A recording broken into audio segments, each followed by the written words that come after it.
Bonjour les amis, nouvelle vidéo aujourd'hui avec un reportage de GPTV Investigation extrêmement intéressant sur la vision qu'ont les Français sur Macron et vous allez voir qu'une fois encore, c'est étonnant. Mais juste avant bien sûr de regarder tout ça et d'en parler juste après, n'oubliez pas de vous abonner, le pouce, le commentaire, le partage, le boost de la vidéo.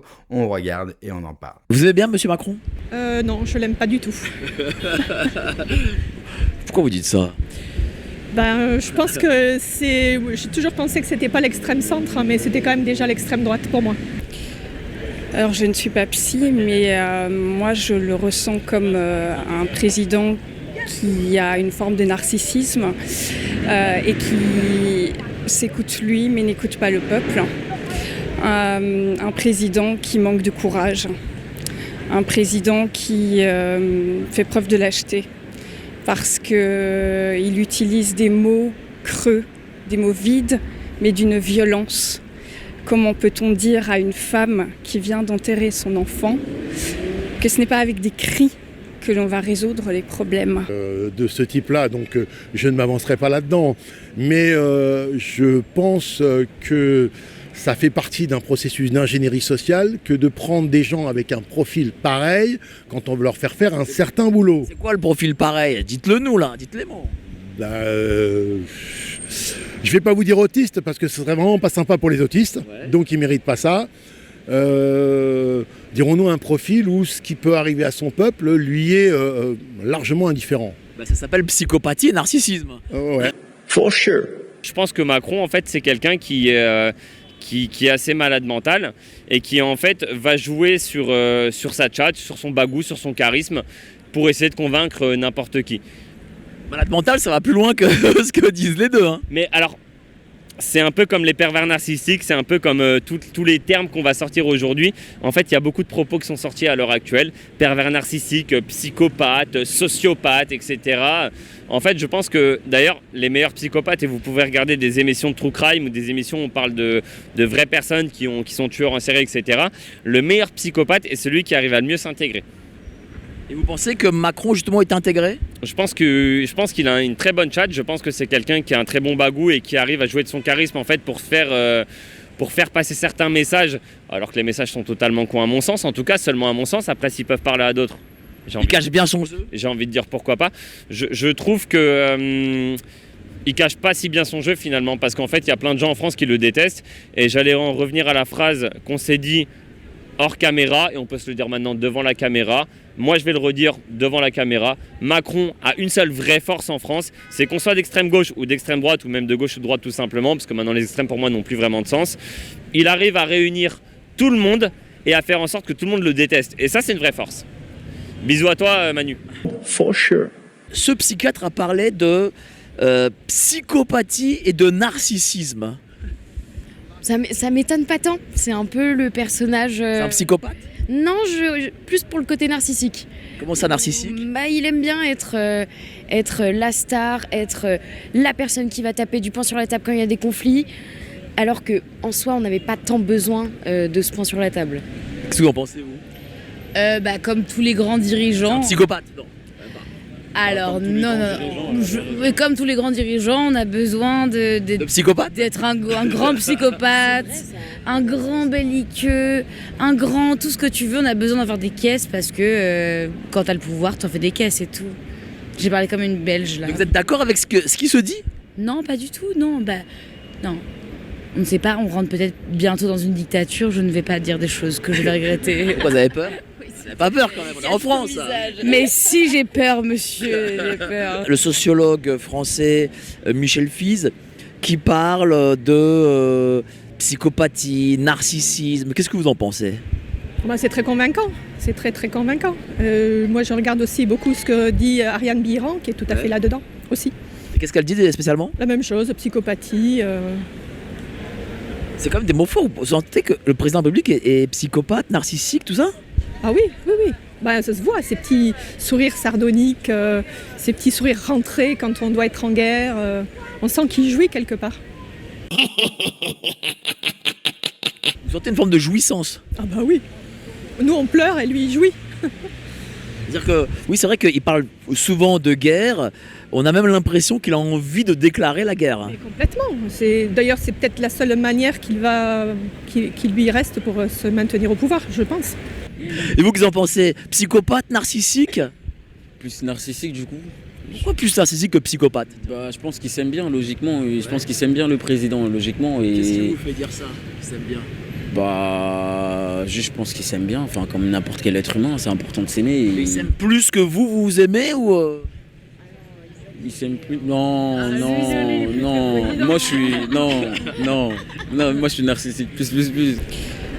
Alors je ne suis pas psy, mais moi je le ressens comme un président qui a une forme de narcissisme et qui s'écoute lui mais n'écoute pas le peuple. Un président qui manque de courage, un président qui fait preuve de lâcheté parce qu'il utilise des mots creux, des mots vides mais d'une violence. Comment peut-on dire à une femme qui vient d'enterrer son enfant que ce n'est pas avec des cris que l'on va résoudre les problèmes? est-ce que c'est peut-être lié à un traumatisme lié à son couple? Je vais vous dire un truc, et je vais le dire, mais de manière totalement libérée. J'espère que vous allez vraiment me diffuser sur la télé dans ce que je vais dire. La toute première fois que j'ai vu Madame Brigitte Macron, donc notre première dame de France, qu'on aime tant. Bisous Brigitte. Bisous Brigitte. J'espère que tu m'entendras Brigitte, je te fais un gros bisou. De toute façon, ils s'en foutent de moi, ils n'ont aucune considération pour les gens comme moi. Alors, grand bisou à Brigitte ou à Jean-Mi, on ne sait pas finalement, et on n'a pas envie de savoir, tout simplement. Donc, mais cela dit, la première fois que je l'ai vu, j'ai toujours ressenti une gêne par rapport à l'esthétique et au physique. C'est-à-dire qu'en fait, moi, le premier truc qui m'a intrigué, c'est le volume des cheveux par rapport à la taille du faciès. Tout de suite les mauvaises langues qui vont dire qu'il s'est fait détourner par sa prof quand il avait 14 ans et que c'est de la pédophilie. Oh franchement, mais comment vous y allez là? Ah là, monsieur, franchement. Non mais moi, attention, vous faites du mauvais esprit, attention. Ce n'est pas bien d'en arriver à ça quand même. C'est vrai, rendez-vous compte. Non mais où va-t-on? Si en plus on est en train de considérer que on est dans un système où on serait censé lutter contre la pédophilie et qu'on commence à envisager qu'un président de la République puisse avoir eu une relation avec une prof de théâtre qui avait 39 ans quand il en avait 14, ça va compliquer les choses, monsieur. Il ne faut pas penser ça, je ne le pense pas évidemment. Bon, vous me rassurez parce que... C'est juste une question comme ça. C'est mon rédacteur en chef qui m'a dit pose cette question. Vous me rassurez parce qu'à un moment vous m'avez fait peur. Ah, voilà, c'est ça. Il a ces psychopathies, ce narcissisme, parce qu'il y a un traumatisme lié à son couple. Qu'est-ce que vous en pensez de ça? C'est convaincant. C'est convaincant. Quand on a été agressé, je pense qu'il peut y avoir un dédoublement de personnalité. On dit plus comme ça maintenant, mais je ne sais plus comment on dit. Mais oui, on peut vriller complet, oui. Donc c'est une victime? Oui, une victime qui ne fait pas trop pitié. Waouh. Alors là, non, là, faut pas tout mélanger. Faut pas tout mélanger. Non, là, c'est tout mélangé. Comment ça, c'est mélangé? Non, là, c'est tout mélangé. Pourquoi c'est mélangé? Le couple, c'est le couple. L'homme, c'est l'homme. Le couple, c'est autre chose. Mais non, mais quand vous êtes justement en couple... Mais là, le narcissisme, ça rime pas avec ta femme et pareil. Ça rime avec traumatisme. C'est un trauma, ça s'appelle un traumatisme. Bah ouais, je pense pas que ça a un rapport avec son couple. Même pas Brigitte. Brigitte, non. Ah ouais, c'est ça. Ah mais oui, Salcone. Bah non, mais malheureusement. Pourquoi vous l'aimez pas? La première dame de France a dit. C'est quoi Salcone? Vous avez pas la ref? Quand au spectacle d'Harry Habitant, elle a dit on va les virer Salcone en parlant des féministes parce qu'il a été accusé de viol qui a été plus ou moins prouvé, et des féministes sont venus parce qu'il s'est reproduit sur scène, et elle a dit on va les virer Salcone. Tu ne peux pas être la première dame de France et dire ça. Quand c'est une femme qui va vers un homme plus jeune, il y a moins de retombées. Par contre, quand c'est l'inverse, d'un coup, ça devient beaucoup plus grave. Et ça, en vrai, je suis pas forcément désaccord avec ça, parce qu'en fait, pour moi, je suis pas masculiniste, mais en fait, je pense que les hommes, en fait, ça a toujours été comme ça. là je vais rentrer dans des propos qui vont pas plaire à tout le monde, mais je vais le faire jusqu'au bout. J'ai une vision très agnostique et très préhistorique, d'accord. Donc pour moi, je ne crois pas en Dieu, je ne crois pas à la religion, je crois beaucoup à la théorie de Darwin, d'accord. L'évolution. Tout simplement la théorie de l'évolution. Bon, quand on était encore rendu à l'âge préhistorique, quand on était encore dans les cavernes, je pense que ceux qui chassaient en priorité, c'était les hommes, d'accord. Et les femmes avaient quand même leurs certaines priorités également. La femme est indispensable à la société, d'accord. C'est grâce à la femme qu'on se reproduit, c'est grâce à la femme qu'on fait perdurer l'être humain. Donc si finalement aujourd'hui, moi, je veux bien le vivre ensemble. Moi, je suis pour le vivre ensemble. Je veux bien qu'on essaie de faire en sorte qu'on accepte un peu tout le monde dans cette société. Allez, pourquoi pas. Je préfère 100 fois un Bardella qu'un Macron parce qu'au moins Bardella, il porte ses couilles et il va jusqu'au bout. Même si je le déteste, je vous le dis direct, je déteste Jordan Bardella. Moi, je suis un racisé. Moi, je suis de gauche, les gars. Donc, je suis pour la gauche. Je suis pour que les homosexuels aient leur liberté, etc. Ça, pourquoi pas. Par contre, en revanche, et c'est là que je veux mon juste milieu, c'est là que je demande mon juste milieu, messieurs, dames. L'acceptation de l'homosexualité et des différences, qu'elle soit sexuelle ou qu'elle soit religieuse, etc. Oui, sachons vivre ensemble, s'il vous plaît. Je trouve personnellement ces reportages fantastiques. Il faut vraiment les regarder. Vous savez, pendant très longtemps, j'ai perdu mon temps à parler politique avec les gens. Aujourd'hui, quand je tombe sur un Français moyen, un normie, comme on peut les appeler sur Internet, je ne parle plus, j'écoute. En fait, c'est mon sondage à moi. J'adore regarder ces micro-trottoirs et je ne peux que vous inviter à aller voir les autres. Parce que forcément, si vous passez votre temps sur Internet, globalement, on est entre nous. Mais il faut aussi être capable d'aller écouter les Français de la vie de tous les jours qui ne sont pas dans notre bulle Internet. Et on le voit dans ce reportage. Ça part dans tous les sens. Rien n'est structuré. Et ça fait peur, en fait. Et c'est là où vous comprenez comment le système arrive à être fort. Pas qu'il est fort, c'est que nous sommes faibles. Quand vous n'avez aucune structure politique, eh bien le système, il peut faire ce qu'il veut de vous. On voit bien, chaque personne, ils sont totalement perdus. On les sent, ça part un petit peu dans tous les sens. On sent qu'il manque une colonne vertébrale, une ligne claire.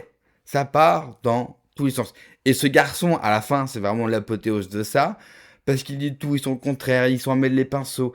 En fait, c'est tout simplement incompréhensible. Les Français, ils ont de la bouillie dans le cerveau. Et c'est un problème, parce que la bouillie, normalement, pour ceux qui ont les enfants, c'est justement pour les enfants, pour les nouveau-nés. Mais aujourd'hui, les adultes, ont de la bouillie. Ils ne savent plus sur quel pied danser. Ils n'ont plus aucune structure. Ils n'ont plus de vision claire. Et puis, vous avez toujours ce petit côté très français, malheureusement, de je m'en foutisme. Ils ont une opinion qui part, comme je l'ai dit, dans tous les sens, mais à la fois ne vont pas plus s'intéresser que ça aux faits politiques. Vous obtenez par la suite, bien sûr, le cocktail explosif qu'est la France d'aujourd'hui. Et c'est une des raisons qui explique qu'en France, on n'y arrive toujours pas. Merci d'avoir regardé la vidéo, les amis. N'oubliez pas, comme d'habitude, de vous abonner, le pouce, le commentaire, le partage, le boost de la vidéo. Prenez soin de vous, que Dieu vous protège. Allez, ciao.